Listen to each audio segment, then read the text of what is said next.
Yeah, man.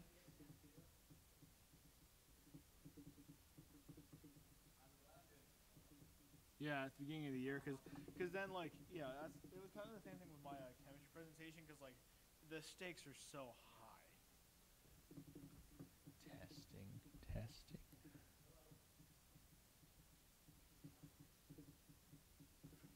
I'm giving a speech for him. Don't worry. She knows me. I'm Charlie. Yep. Yeah, I'm giving a speech for him. Don't worry, I got this.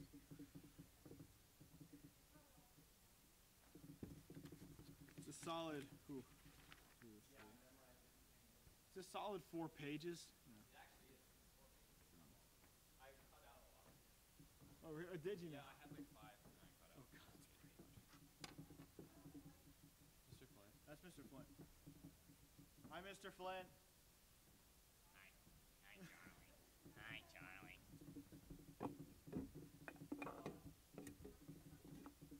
Yeah, you sit here.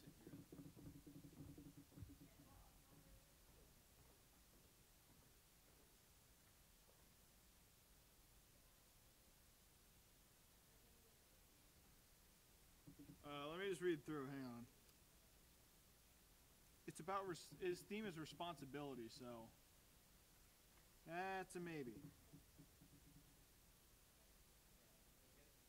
Yeah. Yeah, it looks like it's going to be a tissue speech. I think so. I mean, well, it's depending on who you're talking to. Yeah, it's kind of.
gets you.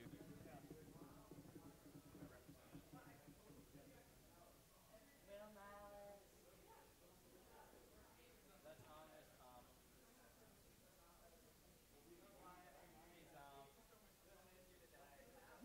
Oh, exactly.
school, I clearly remember feelings of disappointment inside myself each time I picked up my schedule for the new school year.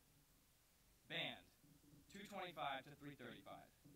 That's what my schedule read every fifth period slot 4 times out of 10. On band days, I lugged my instrument to the band room and plopped myself down on one of the hard blue chairs. I was disappointed to be there and not in CT20 study hall, laughing with friends when someone got in trouble for placing their entire Spanish homework in Google Translate and pressing the read text button. Even though I felt I'd rather be wasting my time in study hall, something made me feel right when I played with my classmates. My friends would always ask, "Why are you still in band if you don't like it? Just quit."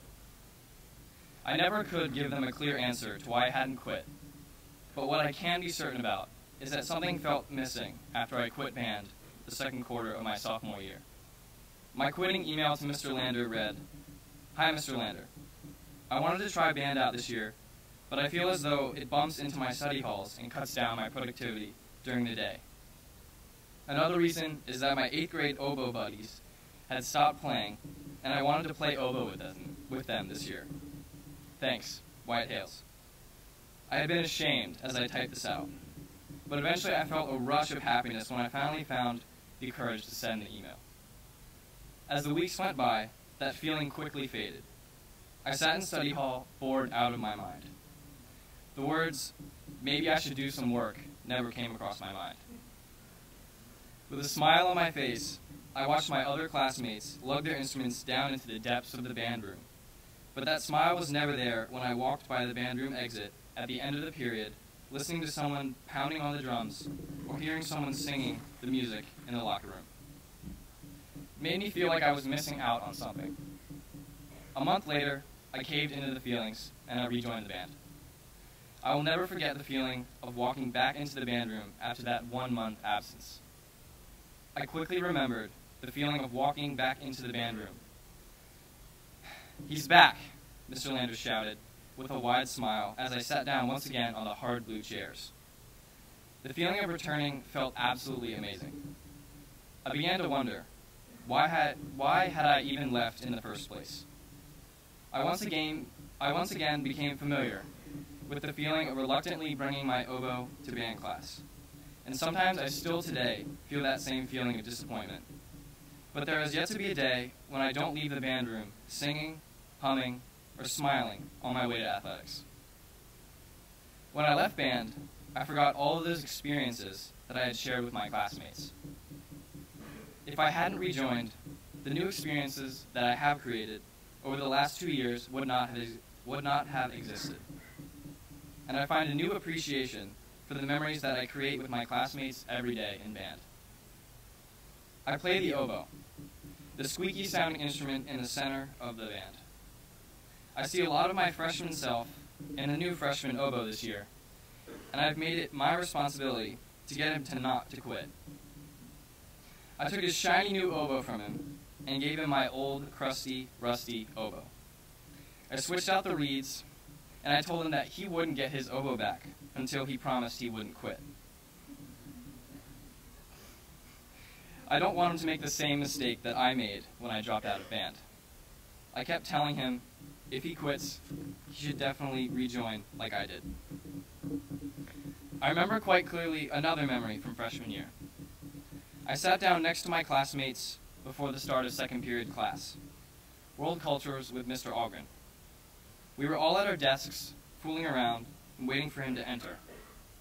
After 5 minutes, he came into class with his laptop and binder tucked into the right of his hand.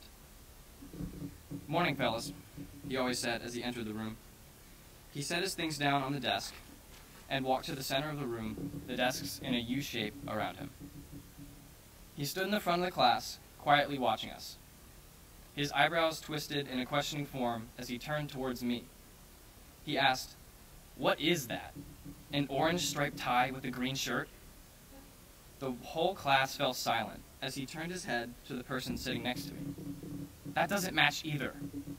What were you guys thinking?" He shook his head and shuffled back and forth. Moments later, he shifted back to the center of the class and turned to his favorite student. Nice tie, Hap. It matches perfectly. The class quietly chuckled as he turned his back on us and began class. I smiled to the kids around me, but on the inside I was stunned. I was burning with embarrassment. What was the point of that? Why did he point me out in the front of the class? And why was he complimenting Hap? Why was he always complimenting Hap? As a freshman, I had no idea. He loves Hap because he knows everything about sports. That's what I concluded as I looked up from my orange striped tie and my green button-down. Going into 10th and 11th grade, I hadn't really thought much of what happened that day. Who cares? Just a grumpy teacher who was irritated with my tie. Out of all the things I could be doing with my time, matching my tie was the least of my problems.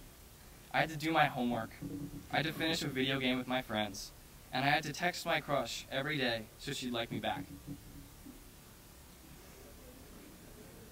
I don't have time to match my clothing, I said. I'm busy.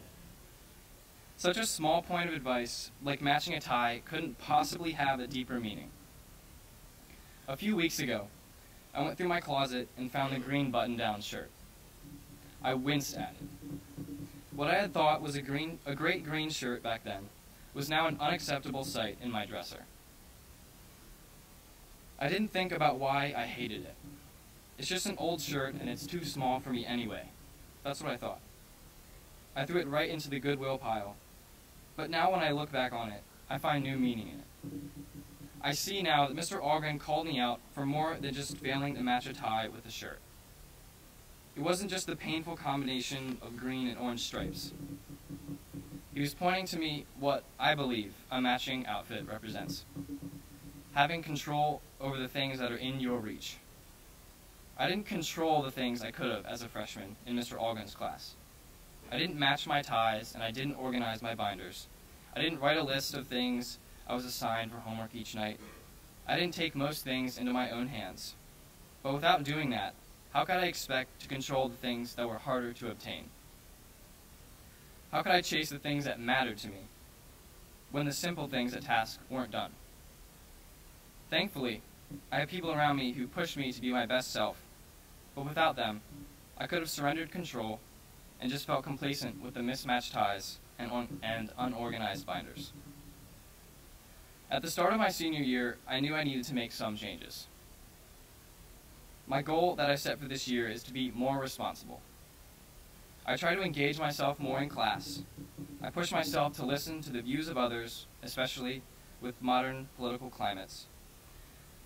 I make sure my homework and events are put down properly in my monthly planner. I make it on time to my extracurriculars, and I encourage the freshmen around me to stay in their athletic commitments. And my ties and shirts definitely do match. There's one thing that I see in both my experience with leaving band and my experience of not having my ties and shirts match, is that they both taught me to commit. It taught me that it takes commitment to continue band, or to make your ties and shirts match.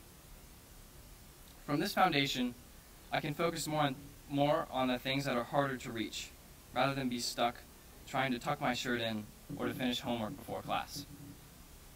All the effort it took to face my weaknesses, became worth it in the end when I feel happy after band class or when I walk by Mr. Smith in the lunch line, confident that he won't send me back to his office for a better tie.